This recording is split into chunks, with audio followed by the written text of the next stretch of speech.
ఉన్న బంగారాన్ని విడిపించి ఆ రోజు ఆన్లైన్ రేటుకే మేము కొంటాం. Sharma gold company.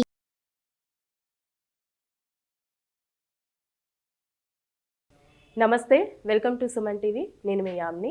ప్రస్తుతం మనతో ఉన్నారు ప్రముఖ ఆధ్యాత్మికవేత్త డాక్టర్ అనంతలక్ష్మి గారు ఉన్నారు. అమ్మతో మాట్లాడి మనకున్న సందేహాలను అడిగి తెలుసుకుందాం. నమస్తే అమ్మా. నమస్తే తల్లి. అమ్మ, ఇప్పుడు అశ్వత్థామ అదేవిధంగా శ్రీకృష్ణుడమ్మ, వీరిద్దరిలో ఎవరు గొప్ప? అదే విధంగా ఏంటంటే ఇప్పుడు కృష్ణుడి కన్నా ఎక్కువ శక్తులు అశ్వత్థామకు ఉన్నాయి కూడా అని అంటున్నారు. ఇప్పుడు ఈ ట్రెండింగ్ అవుతుంది, దాని గురించి మీరు తెలియజేయాలి. ఏదో చెప్తారే, ఖాళీ నాకు గుర్తింపు రావాలి అంటే అలా వీధిలో నిలబడి గట్టిగా అరిస్తేట ఎవడు మీరు అరుస్తున్నాడు అని అందరు వాళ్ళ వంక చూస్తారట. అదో రకమైన ఆకర్షణ. 10 మందిని ఆకర్షించటానికి మనకు సామెత కూడా ఉంది, గాడిదలా అరుస్తావా కోతులా గెంతుతావా నీ ఇష్టం 10 మందిని ఆకర్షించటానికి అని ఒక ఆభరణకం, ఒక ఇది ఉంది మనకి లోకంలో, ఒక పద్యం శ్లోకం నానుడిగా. అంటే 10 మందిని ఆకర్షించడానికి ఏం చేసినా పర్వాలా, నలుగురిలాగా కాకుండా అని చెప్పి ఇది కొత్త మాటలు మనం వింటూ ఉన్నామమ్మా. అది అసలు పోలికలు ఎవరికి చేయాలమ్మా? ఎవరందంగా ఉన్నారు అంటే, ఒక స్త్రీని ఒక పురుషుణ్ణి పోలిస్తే ఎవరందంగా ఉన్నారంటే ఏం పోలికలు చెప్తాం? మగవాళ్ళ అందానికి లెక్కలు వేరు, ఆడవాళ్ళ అందానికి లెక్కలు వేరు, అవునా కదా? ఎవరు గొప్ప అంటే ఒక వైద్యుడు గొప్ప, ఒక ఇంజనీర్ గొప్ప అంటే ఎవరు గొప్ప? ఇల్లు కట్టాల్సి వచ్చినప్పుడు ఇంజనీర్ గొప్ప, రోగం వస్తే తగ్గించటానికి వైద్యుడు గొప్ప. అంచేత పోలికలకు కూడా సమస్థాయి ఉండాలి. వాళ్ళిద్దరూ పోల్చదగిన వాళ్ళు కారు. అంటే పోలికలు ఒక స్థాయి లేదు. ఇంకా ఎవరితోనో అర్జునుడితో పోల్చినా అశ్వత్థామని మనము పోలిక చెప్పచ్చేమో కానీ కృష్ణుడితో పోల్చాల్సిన పనే లేదు. కృష్ణుడు పేరు ప్రఖ్యాతుల కోసం పాకులాడినవాడు కాదు. జీవితంలో సుఖమన్నది ఆయన ఎరగడు, సుఖమన్నది ఆయన జీవితంలో లేనే లేదు. మనం మామూలుగా కనుక చూసినట్టయితే ఆయన జీవితంలో జరిగిన ఏ ఒక్క సంఘటన అయినా చాలమ్మా, అలాంటిది మన జీవితాల్లో జరిగితే మనం పొరపాటును కూడా జీవితంలో నవ్వం. అంత దుఃఖకరమైన బాధాకరమైన పరిస్థితుల్లో ఉండి ఎప్పుడు అవి నాకేమీ అంటలేదు అన్నట్టుగా నవ్వుతూ ఉండి అందరికీ ఆనందాన్ని పంచేవాడు. ఆయన అన్ని రకాల విద్యల్ని 64 విద్యల్ని 64 రోజుల్లో సాందీపని మహర్షి దగ్గర నేర్చుకున్నాడు. అన్ని విద్యలు అంటే అన్నిటితో పాటుగా పరాక్రమానికి సంబంధించినటువంటి యుద్ధ విద్యలు కూడా ఆయన నేర్పరి. తక్కువేం లేదు, అన్నీ నేర్చుకున్నాడు.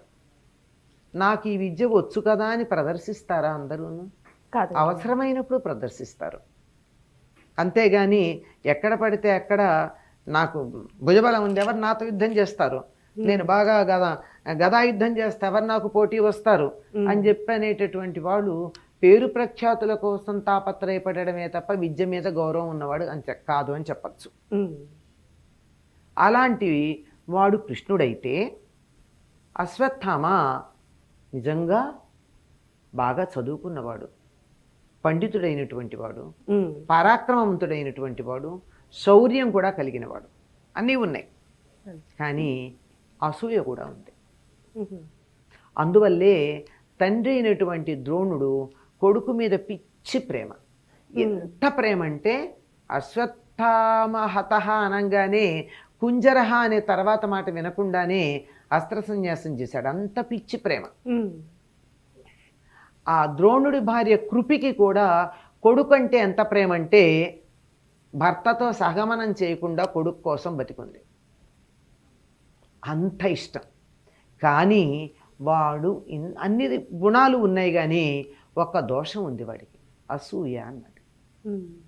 అందుకని ఈ లక్షణం కనిపెట్టినటువంటి ద్రోణుడు కొడుకంటే అంత ప్రేమ ఉందే, అంత ప్రేమ ఉండి కూడా బ్రహ్మశిరోనామక అస్త్రాన్ని ఇవ్వలేదు కొడుక్కి. ఎందుకంటే వీడు ఆవేశపరుడు, తొందరపడతాడు, అసూయ, తొందరగా జడ్జి చెయ్యకుండా ఎవరి మీద ప్రయోగిస్తాడో విలువైనటువంటి విద్యని కానీ ముఖ్యంగా అస్త్రాలని కానీ ఎవరికి పడితే వాళ్ళకి ఇస్తే వాళ్ళు ఏం చేస్తారమ్మా? పిచ్చుకు మీద బ్రహ్మాస్త్రం వేస్తారు, అంతే కదా? పిచ్చుకు మీద వేయక్కర్లేదు దాన్ని. ఏదో రకమైనటువంటి క్యారెక్టర్ లేని చోట విద్యనివ్వకూడదు, చాలా ప్రధానం. కొడుకు ఆ రకంగా ఆవేశపరుడు, సరైన నిర్ణయం తీసుకోవడం చేతకానివాడు గనక మంచి పరాక్రమం ఉంది, అన్నీ ఉన్నాయి, కొంచెం కుదురు లేదు. అందువల్ల బ్రహ్మశిరోనామక అస్త్రం ఇవ్వలేదు, అర్జునుడికి ఇచ్చాడు. ఆ రోజుల్లో గురువులు ఎట్లా ఉండేవారు చూడండి, యోగ్యుడైనటువంటి శిష్యుడికి ఇచ్చారే గాని పిల్లడు అనేటటువంటి ప్రేమతో ఇవ్వాల. అయితే బాగా వెంటపడి వెంటపడి వెంటపడి వేధిస్తే ప్రయోగం చేయడం నేర్పాడు కానీ ఉపసంహారం చెప్పాలి. ఉపసంహారం చెప్పకపోతే ప్రయోగం చేయరు కదా సాధారణంగా. ఆ దృష్టితో ద్రోణుడు కొడుకుకు ఉపసంహారం చెప్పకుండా ప్రయోగం మాత్రమే చెప్పి ఊరుకున్నాడు.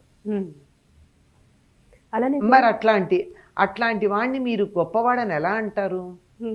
అందుకే వాడు ఏం చేశాడు, చిట్ట చివరికి కసి కొద్దీ ఎంత దారుణంగా భయంకరమైనటువంటి నీచమైనటువంటి పని చేశాడంటే, అటువంటి ద్రోణుడి యొక్క కొడుకు చేసిన పరమనీచమైన పని ఏమిటంటే, యుద్ధం అంతా అయిపోయింది, అలిగి వెళ్ళిపోయాడుగా. ఇంత పరాక్రమం ఉండి ఏం లాభం, అలిగి వెళ్ళిపోయాడు యుద్ధం చేయకుండా. ఏమిటండి వీళ్ళంతా సమయానికి ఏదో పదవి ఇవ్వలేదని అలిగి వెళ్ళినటువంటి వాళ్ళందరూ గొప్పవాళ్ళ కాదు.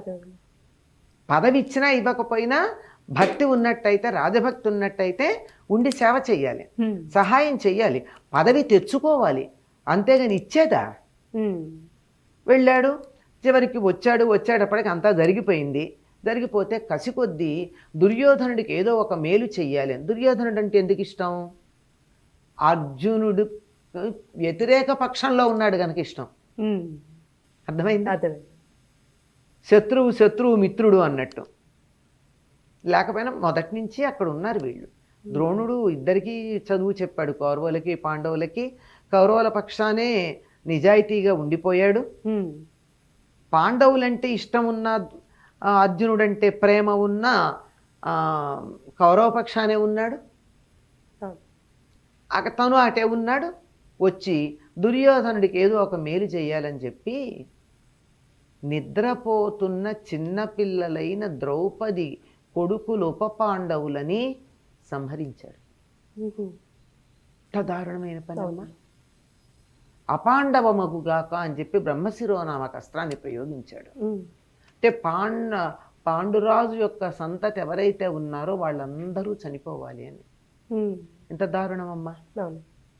అప్పుడు ద్రౌపది అంటుంది, ఉద్రేకంబున రారు శస్త్రధరులై యుద్ధావిని లేరు, కించిద్రోహంబును నీకు చేయరు బలోత్సేకంబుతో, నిద్రాసక్తుల పిన్న పాపల చంపంగా నీ చేతులు ఎట్లాడాను అన్నాడు. నీకు చేతులు ఎట్లా వచ్చాయిరా? వాళ్ళు పిల్లలు, నీతో యుద్ధం చేశారా? ఎవరిని చంపాలి? నువ్వు ప్రతాపం కలిగిన వాడివైతే నీతో పాటు యుద్ధం చేసిన వాళ్ళని చంపాలి.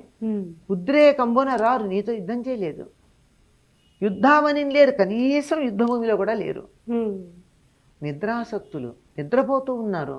పిన్న పాపలు, పసివాళ్ళు, వాళ్ళు నిద్రపోతూ ఉండగా నువ్వు బ్రహ్మశిరోనామక అస్త్రం నీకు ఉంది కదా అని చెప్పి వేస్తావా? నువ్వు ఎంత పాపిష్టివాడివి అంటూ పాపం ద్రౌపది ఏడుస్తూ ఉంటే, ద్రౌపదిని ఓదార్చడం కోసం అశ్వత్థామని వెనక్కి తీసుకురావాలని చెప్పి చంపేస్తానని చెప్పి పెడతాడు అర్జునుడు.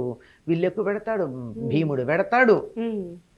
లాక్కొస్తూ ఉంటే కృష్ణుడు అప్పుడు చతుర్భుజుడై భీముడిని ఆపేట చంపద్దని. అప్పుడు ద్రౌపది అంటుంది, అప్పుడు తిడుతుందన్నమాట ఈ మాటలన్నీ. పుత్రరూపంబుననున్న ద్రోణుడవు, మమ్మల్ని కొడుకుల్లాగా చూశారు పాండవుల్ని ద్రోణుడు. అట్లాంటి ద్రోణుడు కొడుకువి, నువ్వు కొడుకులాగా ఉన్నావు. మా గురువు నీ రూపంలో మా గురువు కనపడుతున్నాడు గనక నిన్ను చంపకుండా వదిలేస్తున్నాం పొమ్మంటుంది.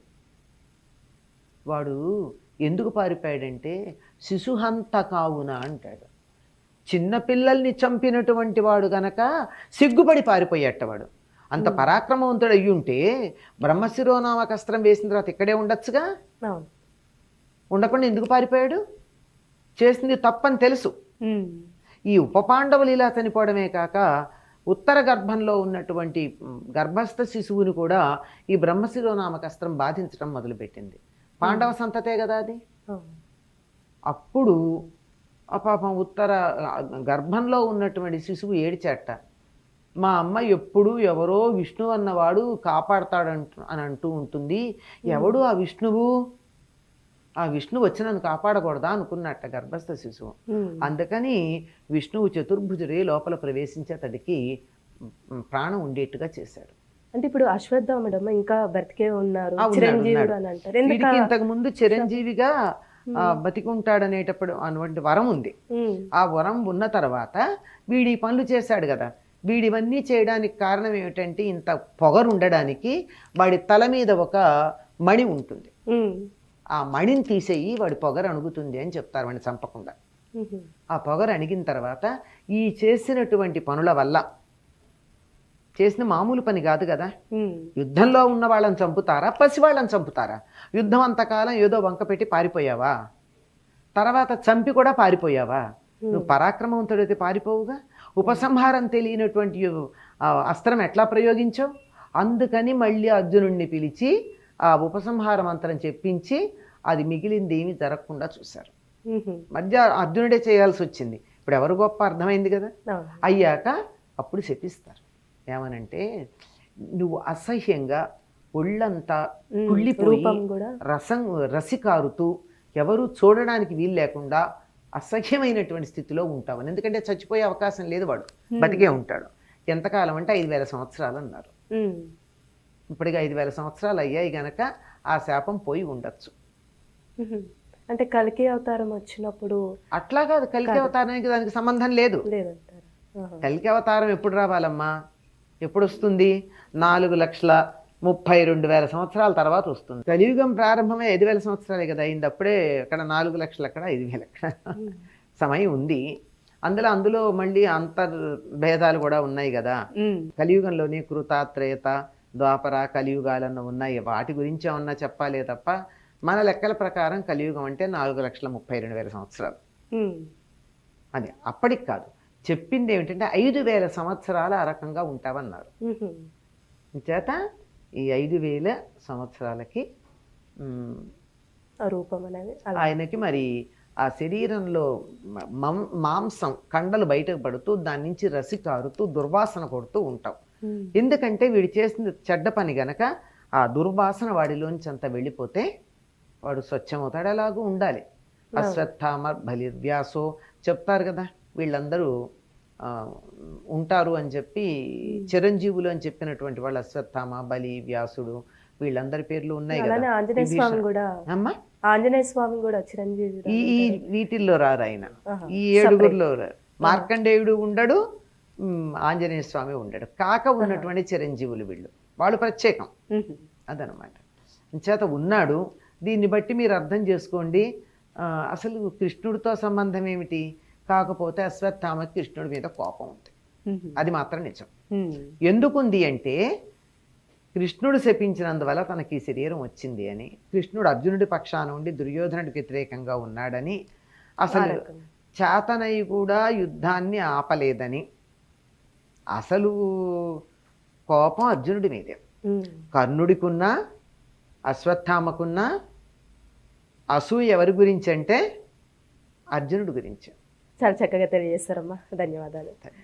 సుమన్ టీవీలో మీ పర్సనల్ అండ్ బిజినెస్ ప్రమోషన్స్ కోసం కింది నెంబర్కి కాంటాక్ట్ చేయండి.